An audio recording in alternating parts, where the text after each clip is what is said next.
2025년 8월 한국인 대학생 박민호 22살의 시신이 캄포트의 한 픽업 트럭 안에서 발견되었다.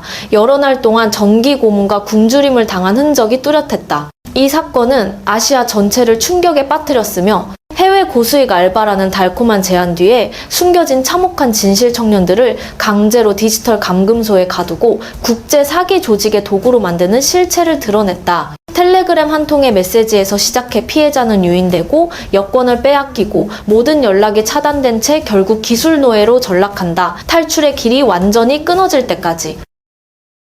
최근 몇 년간 캄보디아의 사기 수용소 현상은 국제 노동시장의 어두운 단면으로 떠오르고 있다. 이제 문제는 단순히 몇몇 개인이 쉽고 편한 고수익 광고에 속는 수준이 아니라 사이버 범죄, 이주 노동 디지털 통제를 얽어매는 조직적 역외적 네트워크로 진화했다는 점이다. 한국 당국의 추산에 따르면 현재 약 1000명에 달하는 한국인이 이러한 시스템에 포획되어 있으며 이는 세계화의 그늘이 어디까지 번지고 있는가를 경고하는 비상 신호와도 같다. 캄보디아 전역에서는 최소 50개의 사기 거점이 발견되었고 푸놈펜에서 시아누크빌, 보코르까지 흩어져 있다. 각 시설은 가짜 기업처럼 운영되며 채용 교육 감시 내부 경비 체계까지 갖추고 있다. 최근 몇 달 동안 정부는 대대적인 단속을 벌여 2100명 이상을 체포하고 약 2300명을 구조했다. 그러나 그것은 빙산의 일각일 뿐이다. 우려스러운 점은 범죄 방식이 더욱 정교해지고 있다는 것이다. 노동부 로고, 위조, 한국어 영어 대응, 심지어 AI 딥페이크 영상까지 활용하여 완벽한 신뢰를 만들어낸다. 이 디지털 장막 뒤에는 사람들의 삶이 있다. 여권은 압수되고 전화는 차단되며 자유는 박탈된다. 누군가는 운 좋게 구조되지만 누군가는 끝내 돌아오지 못한다. 이 문제는 단순한 범죄 문제가 아니라 현대 사회가 이주 희망을 방치한 틈을 범죄 조직이 파고든 결과이기도 하다. 국내 경제가 포화되고 괜찮은 일자리가 멀어질수록 한 주 500만 원 같은 약속은 거대한 환상으로 변한다. 온라인에서의 한국 여론은 선명한 분열을 보여준다. 어떤 이는 이렇게 썼다. 젊은이들은 반드시 알아야 합니다. 세상에 공짜 점심은 없습니다. 좋은 대우를 받는 일자리가 아무 값도 없다는 일은 절대 없습니다. 다른 이는 이렇게 반박했다. 안타깝지만 이미 그런 위험을 알고도 탐욕 때문에 넘어가는 겁니다. 다 가짜라는 걸 알면서도 스스로 걸어 들어갑니다. 그리고 더 온화한 목소리도 있다. 이미 너무 많은 걸 잃어버린 사람들에게 또 돌을 던지지 마세요. 이 논쟁은 분노에서 성찰로 이동하고 있음을 보여준다. 이제 이것은 단순한 피해자 이야기가 아니라 디지털 문해력의 격차, 온라인 기회에 대한 맹신, 그리고 SNS가 조직 범죄의 통로가 되는 현실에 대한 경고다. 사회적 관점에서 보면 이 문제는 정부와 시민 모두의 대응 능력을 시험하고 있다. 국가는 범죄보다 더 빠르게 감지하고 차단해야 하고 시민은 건전한 의심을 배워야 한다. 쉽게 믿지 않고 매력적인 메시지 하나에 개인정보를 내어주지 않는 태도 말이다. 오늘날 단 한 번의 클릭이 비극의 출발점이 될 수도 있고 스스로를 지키는 지혜가 될 수도 있기 때문이다. 국제 사기형 채용 과정은 더 이상 단순한 유인 수준이 아니라 심리, 기술, 자금 흐름까지 거의 완벽하게 설계된 정교한 운영 사슬이 되었다. 모든 것은 텔레그램, 구직 포럼 혹은 해외 파트타임, 높은 수익 숙소 제공, 무료 항공권을 내세우는 광고 게시물에서 시작된다. 그러나 그 믿기 쉬운 껍데기 뒤에는 치밀하게 구성된 시나리오가 존재하며 각 단계는 피해자에게 신뢰감을 심어주고 서서히 통제고리를 조여오는 장치로 작동한다. 신뢰가 형성되면 접근 방식은 더 친밀한 단계로 넘어간다. 중개인은 마치 지인처럼 대화하며 심지어 그룹을 해외 일터 가족이라고 부른다. 일부는 캄보디아에 거주하는 한국인이라고 자신을 소개하며 서류, 항공권, 숙소까지 챙겨주는 듯한 태도로 안심을 유도한다. 이것은 많은 피그 버처링 유형의 전형적인 수법인데 관계 형성으로 경계를 무너뜨리는 방식이다. 여기서부터 통제 절차가 시작된다. 확인 절차라는 명목으로 손가락 부위 쌓인 사진, 여권 사진, GPS 위치, 그리고 비네스를 통해 $1000에서 $3000의 보증금을 요구하는데 이는 행정 절차로 위장되어 있다. 그러나 실체는 정보를 장악함과 동시에 이미 돌아갈 수 없는 지점이라는 착각을 심어 결박하는 장치다. 어떤 댓글은 이렇게 지적한다. 자세히 들어보면 안내부터가 너무 완벽하게 짜여 있어요. 조국을 떠나는 순간부터 사실은 그 이동 경로 자체가 함정의 일부라는 사실을 많은 이들이 알지 못한다. 피해자에게 베트남 혹은 태국 경유 후 육로 이동을 지시하는 이유는 비용 절감이 아니라 공항 심사의 주의를 피하기 위한 장치다. 국경에 도착하면 언제나 마중 나오는 사람이 있으며 그는 조직의 또 다른 연결고리다. 현장에 도착하면 본격적인 착취가 시작된다. 피해자는 급여 지급 명목으로 비네스, OKX, USDT 지갑을 개설하도록 지시받는다. 그러나 그 돈은 임금이 아니라 중국과 미얀마 배후 조직까지 연결된 국경 간 암호화폐 세탁망의 일부일 뿐이다. 전문가들에 따르면 이것은 기존 피그 버처링의 신종 변형으로 감정 착취 대신 기술 언어 능력을 수단화해 콜센터형 사기를 운영하는 방식이다. 더 공포스러운 것은 증거 지우기 시스템의 완벽성이다. 목표 인원이 채워지면 게시물은 하루 안에 사라지고 계정은 삭제되며 텔레그램 그룹도 이름이 바뀌거나 폐쇄된다. 기존 모든 흔적은 디지털 먼지처럼 소멸한다. 이 때문에 국제 수사기관조차 속수무책인데 증거가 반응 속도보다 빨리 사라지기 때문이다. 어떤 시청자는 이렇게 의문을 던진다. 나는 지금까지 그들이 확실히 피해자라고 생각했어요. 그런데 실제 통화를 들어보니 그들도 너무 안일한 것 같기도 하고 논리적으로 말이 안 되는 조건인데 왜 계속 따라간 거죠? 이 질문은 또 다른 각도를 연다. 왜 비합리적인 조건이 사람들을 설득할 수 있는가? 아마도 답은 희망과 현실의 간극에 있다. 국내 고용 환경이 갈수록 가파르게 나빠지고 온라인에서는 경제적 자유 같은 슬로건이 난무하니 사람들은 단 한 줄기 희망만으로도 경계를 내려놓는다. 한 전문가는 이렇게 말한 바 있다. 이 범죄 사슬의 완성도는 우연이 아닙니다. 이것은 거대한 지하산업의 산물이며 개발자, 브로커, 그리고 암호화폐 범죄 조직이 이익을 나누는 생태계입니다. 그리고 이 점이야말로 가장 무서운 현실이다. 이 범죄는 어둠 속이 아니라 광고와 기회라는 얼굴로 사람들의 눈앞에서 작동한다는 사실이다. 세계가 더 촘촘히 연결될수록 합법적인 일자리와 완벽하게 설계된 함정의 경계는 역사상 그 어느 때보다 흐릿해지고 있다. 온라인에서 화려하게 홍보되는 꿈의 직업 뒤편에는 실제로는 국경을 넘나드는 콜센터형 사기 체계가 존재하며 기술, 언어, 인간 심리가 한계까지 착취되는 구조가 숨어 있다. 그곳에서 사람은 더 이상 직원이 아니라 치밀하게 설계된 사슬 속 도구가 되며 기술 대본 공포심이 결합해 상대의 신뢰를 무너뜨리는 도구로 작동한다. 업무 내용은 겉으로 소개된 것과 전혀 다르다. 그들은 사전에 짜여진 대본을 읽으며 경찰, 검찰, 은행 직원으로 자신을 속인다. 피해자들의 증언에 따르면 가장 흔한 멘트 중 하나는 다음과 같다. 안녕하십니까. 저는 서울경찰청 중위입니다. 귀하의 계좌가 범죄 연루 의혹으로 조사 중입니다. 단 한 문장일 뿐이지만 체면과 신뢰를 중요시하는 한국 사회에서는 그 심리적 충격이 매우 크다. 어떤 시청자는 이렇게 말했다. 처음엔 불쌍하다고 생각했는데 결국 남을 속이러 간 사람들이 자기들까지 속아버린 거네요. 이 말은 많은 이들의 비극을 요약한다. 그들은 회색지대 일자리를 한다는 착각 속에서 들어가지만 결국 더 거대한 사기의 먹잇감이 된다. 내부의 근무 환경은 극도로 통제되어 있다. 일과 시간, 행동, 심지어 대화 내용까지 감시된다. 이들은 새벽부터 밤늦게까지 통화 녹취 성과 보고를 반복한다. 즉, 광고에서 말한 자유로운 근무와는 정반대로 고도화된 강제노동 시스템인 셈이다. 시간이 지날수록 스스로의 자율성을 잃어버린다. 경제 상황이 악화된 현실 속에서 한 달 5천에서 3만 달러라는 약속은 강력한 심리적 자극제가 된다. 비현실적이라는 걸 알면서도 말이다. 그러나 바로 그 틈, 즉 욕망과 경계심 사이에 회색 구역이 사람을 덫으로 끌어들이는 지점이다. 국제인권단체들은 이를 디지털 노예제라고 부른다. 실체는 현대판 착취이며 족쇄 대신 데이터와 통신 인프라로 인간을 억압한다. 공포스러운 점은 단순한 강제성이 아니라 평범한 사람이 스스로 인지하지도 못한 채 국제 범죄 체계의 부품이 되어버린다는 사실이다. 한 시청자는 이렇게 직설적으로 말했다. 그들은 한 달 400만 원을 준다고 말하죠. 그런데 세상에 공짜는 없잖아요. 이 말은 매우 소박하지만 강력한 경고다. 돈의 매력이 이성을 압도하는 순간 사람은 스스로의 방어 본능을 잃는다. 그리고 바로 그 틈을 범죄 조직은 끝까지 파고든다. 이는 캄보디아만의 문제가 아니라 여러 개발도상국에서 반복되는 현상이다.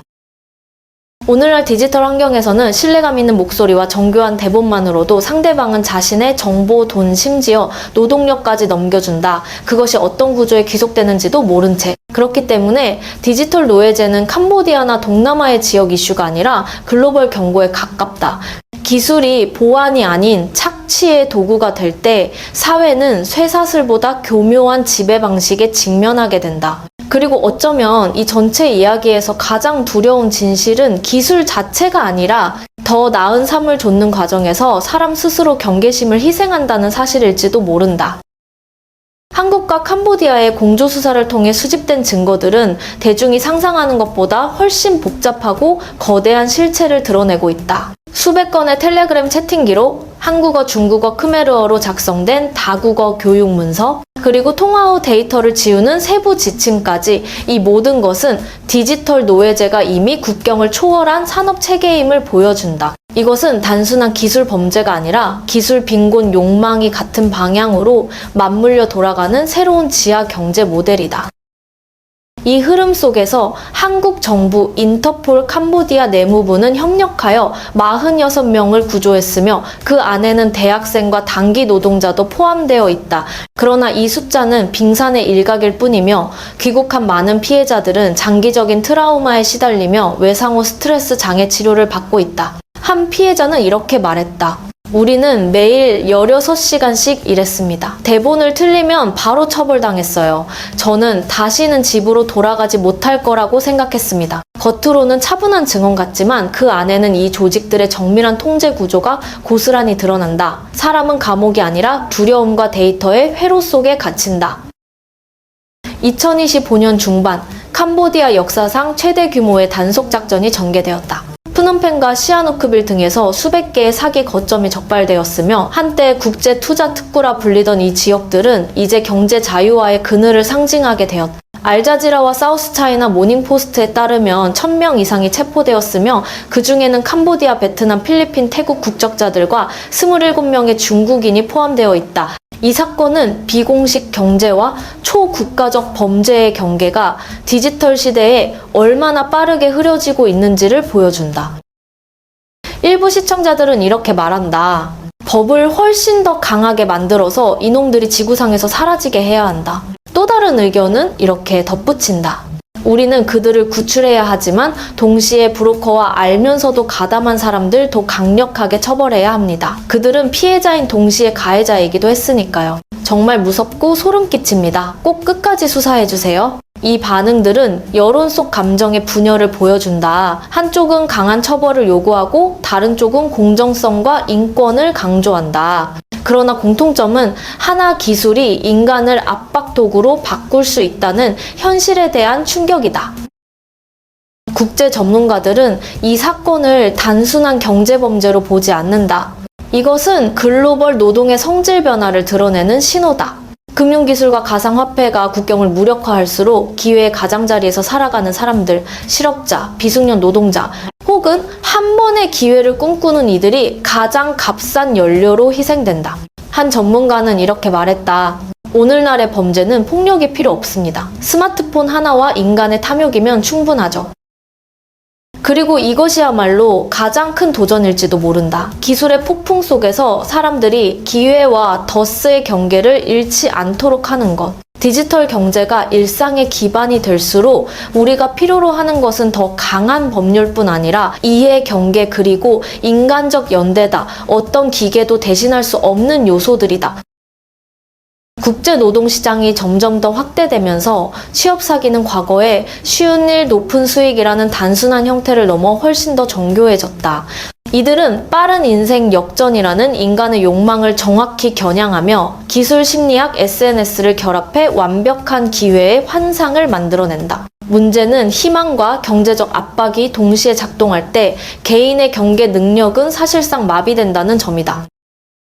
초국가적 사기의 공통점은 교묘하고 개인화된 접근 방식이다. 이들은 처음부터 강요하지 않고 당신은 선택된 사람입니다. 모든 비용을 우리가 지원합니다. 그저 동의만 하시면 됩니다. 같은 언어로 심리적 유대감을 만든다. 그 뒤에 텔레그램 연락, 신분 확인용 사진 제출, 가상화폐 지갑 개설 등 사소한 절차처럼 보이는 요청이 점차 올가미로 변한다. 한 번 수락하는 순간 이미 회색지대에 발을 들여놓게 되며 법, 신뢰, 개인정보 모두가 이용 가능한 자원이 된다. 한 시청자는 이렇게 말했다. 이제 방송에서도 경고합니다. 청년들은 도박을 멈춰야 한다고요. 빚이 사람을 생각도 판단도 못하게 만든답니다. 이 말은 단순한 빚 문제를 넘어 더 큰 사회적 현실을 드러낸다. 금전 압박이 감내선을 넘는 순간 인간은 판단 능력을 잃는다. 쉬운 고수익이라는 문구는 단순한 미끼가 아니라 이 시대의 절망 심리를 비추는 거울이다. 위험을 알면서도 눈앞의 탈출구를 붙잡고자 하는 마음, 그리고 바로 이 틈을 기술형 범죄가 악용한다. 국제적 시각에서 보면 필리핀, 인도네시아, 캄보디아 등 동남아 국가들은 이미 신흥사기 허브가 되고 있다. 이는 단지 초국가적 범죄의 부산물이 아니라 발전의 불균형을 드러내는 지표이기도 하다. 기술은 너무 빨리 성장했지만 인식은 그 속도를 따라가지 못하고 법제도는 현실보다 더 느리게 반응한다. 이 때문에 한국을 포함한 역내 정부들에게는 이제 사후 대응이 아닌 사전 예방이 요구되고 있다. 그 핵심은 디지털 문해력 교육, 지역 공조, 그리고 해외 취업 희망자들을 위한 조기 경보 체계 구축이다. 현실은 경고 신호를 인식하는 일이 더 이상 개인만의 문제가 아니라 사회 전체의 과제임을 보여준다. 한 사람이 속는다는 것은 단지 한 개인의 손실이 아니라 공동체의 신뢰가 침식되는 일이다. 더 많은 사람들이 비현실적인 제안을 미리 멈춰 세울수록 디지털 노예가 되는 이들은 줄어든다. 결국 화면과 명함 뒤에 범죄가 숨어드는 시대에는 자기 보호의식이 곧 가장 강력한 방화벽이다. 그리고 때로는 단 한 번의 의심, 한 통의 메시지, 한 번의 초대, 혹은 보증금 요청 앞에서의 주저가 삶 전체를 지켜낼 수 있다. 하나의 메시지가 인생 전체를 바꿀 수 있는 시대에서 경고 정보를 인지하고 공유하는 일은 더 이상 자발적 호의가 아니라 사회적 책임이 되었다. 최근의 초국가적 사기 사건들은 분명한 사실을 보여준다. 누구도 완전히 안전하지 않으며 어떤 국경도 기술 범죄를 막기엔 충분히 두껍지 않다. 피해를 줄이는 유일한 방법은 집단 경계망을 만드는 것이며 각 개인이 조기 경보 체계의 한 고리가 되어 나누고 확인하고 서로를 지켜보는 것이다.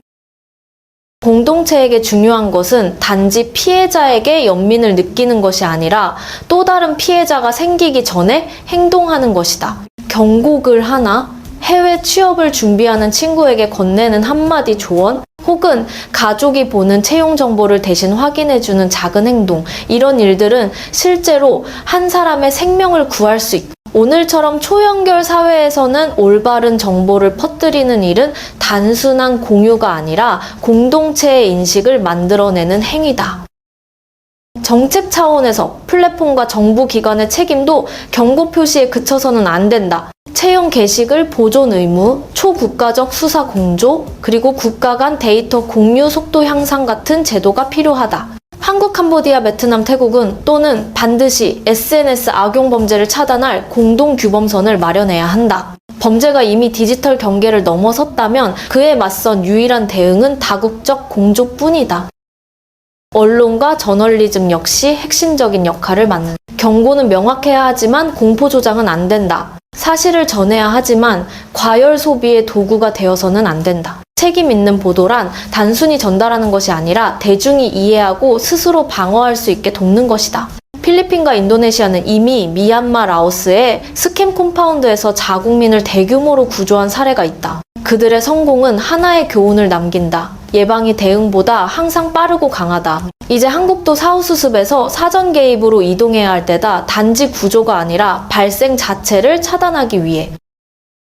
한 번의 공유가 한 사람을 살릴 수 있다. 이 말은 비유가 아니라 그 자체로 현실이다. 디지털 시대에는 정보가 어떤 제도보다 빠르게 움직이며 깨어있는 공동체는 어떤 법보다 강력한 방패가 된다. 무언가 이상하다고 느끼면 멈추고 기록하고 신고하거나 영사관에 연락하라. 작은 실천 하나가 오늘의 비극을 내일의 생존으로 바꿀 수 있다. 결국 우리는 모든 거짓 약속을 막을 수는 없지만 또 한 사람의 인생이 도난당하는 건 막을 수 있다. 경계심, 공감, 협력, 이것이야말로 보이지 않는 덫에 맞설 사회의 가장 강한 방패다.